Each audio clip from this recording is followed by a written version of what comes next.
चार ऐसी इंपॉर्टेंट बातें जहां पर एक एडिक्ट रिकवरी की शुरुआत करता है, या तो फिर वो रिलैप्स होता है, या तो फिर रिकवरी को कंटिन्यू करता है।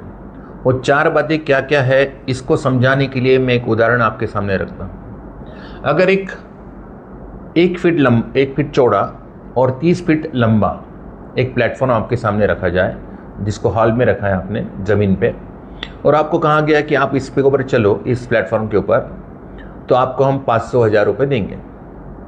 तो कोई भी व्यक्ति 500,000 रुपये फ्री फंड के मिल रहे हैं तो उस प्लेटफॉर्म पे चलेगा, उस तरफ जाएगा। 30 फुट ही तो जाना है, 1 फीट चौड़ा और 30 फीट लंबा, तो जाएगा 1,000 रुपये, 500 रुपये, जो भी कुछ रिवार्ड मिलेगा उसको।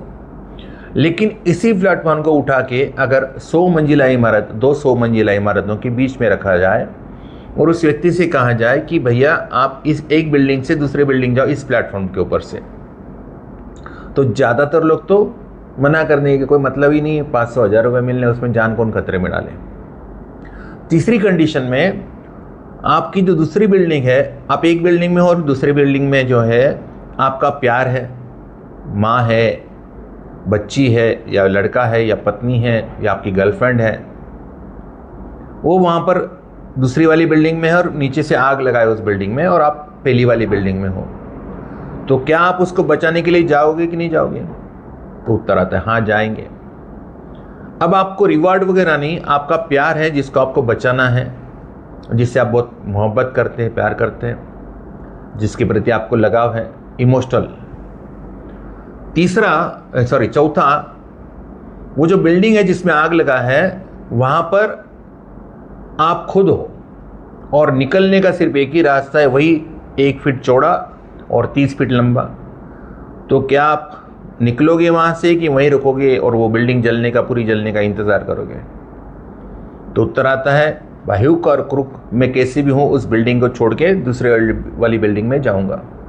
वैसे ही जब एक नशेबाज नशा छोड़ने के बाद जब नशा रिकवरी करता है, सोबर लाइफ की तरफ जाता है, तो पहली केस में उसको अगर कोई ये कहता है कि भैया तू 6 महीने, महीना भर, 2 महीना, 6 महीने या साल भर तो नशे से दूर रहे, तो हम तेरी शादी करा देंगे, तेरे को गाड़ी खरीद के देंगे, या तेरे लिए बिजनेस खड़ा कर देंगे, ऐसा कुछ लालच उसको दिया जाता है। और वो 2 महीना, 3 महीना, 6 महीना, साल भर रिकवरी भी करता है, शादी भी कर लेता है, लेकिन उसको रिवार्ड तो मिल गया। उसके बाद उसकी दिलचस्पी, उसको और चाहिए। फिर आप उसको कब तक देते रहेंगे? आज 500 रुपये, आज 1,000 रुपये, फिर 10,000 रुपये देंगे? नहीं देंगे। ऐसे समय में आदमी को जो रिवार्ड जो मिलने वाला है, वो अगर आसानी से मिल रहा है तो वो तो लेगा और नशे से भी दूर रहेगा। आपने कई सारे नशेड़ी देखे होंगे जिसने महीना 2-2, 6-6 महीना नशा बंद किया है। सॉरी, क्यों किया है? क्योंकि उसके बाद उनको कुछ ना कुछ मिलने वाला था। तो ये पहला सिस्टम हो गया, जहां पर आपको ज़मीन पे रखा हुआ प्लेटफॉर्म से सिर्फ गुजरना है और आपको रिवॉर्ड मिल जाएगा। 2 महीना, 3 महीना, आईफोन मिल जाएगा, कार मिल जाएगी, या कोई लग्जरी चीज़ मिल जाएगी, या शादी हो जाएगी, या बिजनेस खुल जाएगा। कुछ मिलने की लालच में वो आदमी गया। दूसरा, जब उस प्लेटफॉर्म को 100 मंजिला इमारत पे रखा गया और आपको कहा गया, अब चैलेंज आपका बढ़ गया, जहाँ पर रिवार्ड है, आप अगर 2 साल 3 साल नशे से दूर रहेंगे तो हम आपको आईफोन दिला देंगे।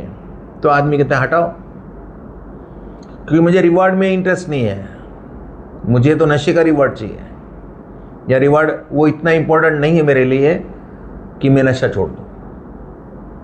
तीसरी कंडीशन में जब इमोशंस की बात आती है कि आपका प्यार, जिससे आपको लगाव है, आपकी गर्लफ्रेंड है, आपकी माँ है, आपकी पत्नी है, या आपके पिताजी है, वो उस बिल्डिंग में और उसमें आग लगा है, तो आप बचा नहीं जाओगे।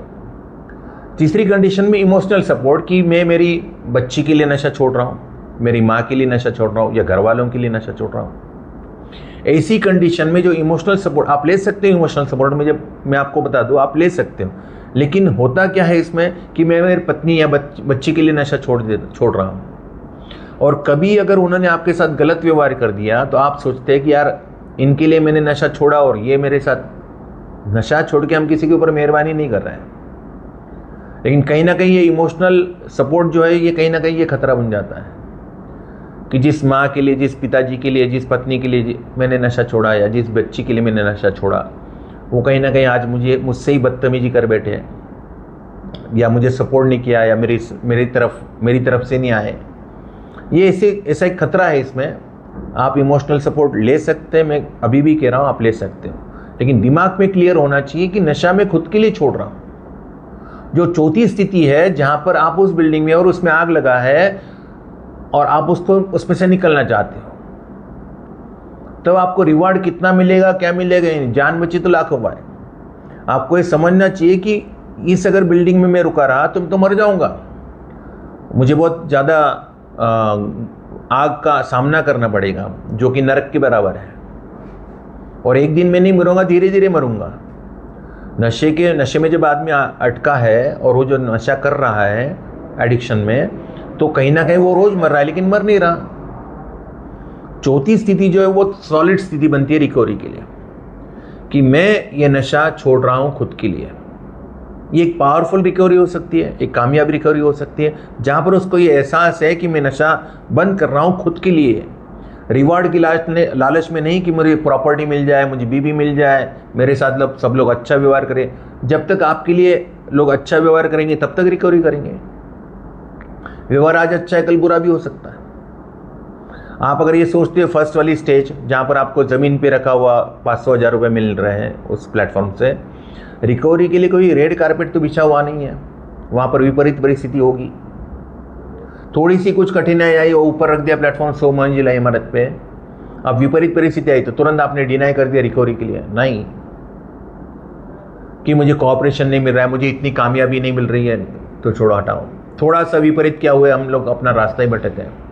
तीसरी स्थिति में इमोशनल सपोर्ट लिया, लेकिन जिसके साथ इमोशंस जुड़ी हुई थी वही व्यक्ति ने कुछ बुरा व्यवहार कर दिया, गलत व्यवहार किया, या मुझे जो पसंद नहीं वो व्यवहार कर दिया, तो हम रिलैप्स हो गए। चौथी जो स्थिति है वो सॉलिड बनती है, हम नशा बंद कर रहे हैं खुद के लिए, खुद की जान बचाने के लिए, खुद के जीवन के ऊपर दया कर रहे हैं, खुद के साथ न्याय कर रहे हैं, वो चौथी स्थिति बहुत सॉलिड बनती है। मैं अभी भी बोल रहा हूँ आप इमोशनल सपोर्ट ले सकते हैं। रिवॉर्ड की लालच में जो पहली वाली स्थिति है इजी रिवॉर्ड मिलने की, उसमें नहीं, उसमें आप लॉन्ग टर्म नहीं जा पाएंगे। दूसरी थोड़ी सी विपरीत परिस्थिति आई, आपने तुरंत नशे को फिर से पकड़ लिया सहारे के रूप में, तो भी आप आगे नहीं जा सकते। तीसरी स्थिति में पॉसिबिलिटी है इमोशनल सपोर्ट। जैसे हमारे एक सर है जिन्होंने ये कहा था कि अगर मैं नशा करता हूँ तो मैं अपनी बच्ची का खून पीता हूँ, ऐसा मैं इमेजिनेशन करता हूँ। ले सकते हैं ऐसा आप सपोर्ट, लेकिन कल को उस बच्ची ने कुछ गलत व्यवहार कर दिया तो आप फिर से नशा पकड़ लेंगे। चौथी जो है वो सॉलिड स्थिति बनती है कि मेरी मजबूरी है, इच्छा तो बाद में, मेरी मजबूरी है भाई, मैं नहीं यहाँ पर रुक सकता, मैं अब नशे में नहीं रुक सकता, मुझे निकलना पड़ेगा, क्योंकि अब यहाँ पर तो बहुत ज़्यादा तकलीफ होने लगी, आग से मैं जलने लगा, नरक यातनाएं भुगत रहा हूँ, दो वक्त की रोटी कपड़ा और मकान के लायक भी नहीं बचा। वो जो चौथी वाली स्थिति है वो सॉलिड कंडीशन बनती है जहाँ पर आप एक सॉलिड रिकवरी की तरफ जा सकते हैं, कामयाब रिकवरी की तरफ जा सकते हैं। तो रिकवरी को समझाने के लिए मैंने 4 अलग अलग सिचुएशंस बताई। आप वो जो पहली वाली जो स्थितियाँ है उसको तो कंप्लीटली अवॉइड करें, उसकी वजह से आपकी रिकवरी होगी भी तो वो ज़्यादा दूर तक नहीं जाएगी। तीसरी और चौथी स्थिति में आपकी रिकवरी अच्छी हो सकती है, और अगर चौथी को पकड़ लिया, चौथी का अगर माइंडसेट है कि मैं नशा बंद कर रहा हूँ और अपने जीवन के ऊपर काम कर रहा हूँ खुद के लिए, कामयाबी तो मिलेगी ज़रूर, 100% मिलेगी। बस आपको वो डिज़ायर रखना है, वो इच्छा के साथ में शक्ति लगाना, इच्छा शक्ति या उस समय की जो मांग है, ज़रूरत है, नीड है, उसको समझना और अपने आप को कमांड देना और इस रास्ते पे चलना। रास्ता आसान तो नहीं होगा, शुरुआत में मुश्किल होगा, लेकिन आगे स्वर्ग हो सकता है, एक शान सम्मान जीवन होगा। आपको इसके ऊपर भरोसा है या नहीं है ये सोचने वाली बात नहीं है। कोई भी आदमी अगर सही करेगा तो जीवन में सही होएगा, अगर गलत करेगा, अगर उस बिल्डिंग में रुके रहे जहाँ पर आग चल रही है तो रोज़ जलोगे लेकिन मरोगे नहीं, रोज़ आप नरक यातनाएं भुगतेंगे, लेकिन आपको बचाने वाला पहला व्यक्ति आप खुद हो, आपको सलाह देने वाला पहले व्यक्ति आप खुद हो। खुद के साथ ईमानदार रहे, खुद को सही सलाह दें। रिकवरी के लिए 4 एस्पेक्ट मैंने बताए, आप थोड़ा सा गौर करें जो मैंने समझाया है या समझाने की कोशिश की है। आज के लिए इतना ही, नमस्कार।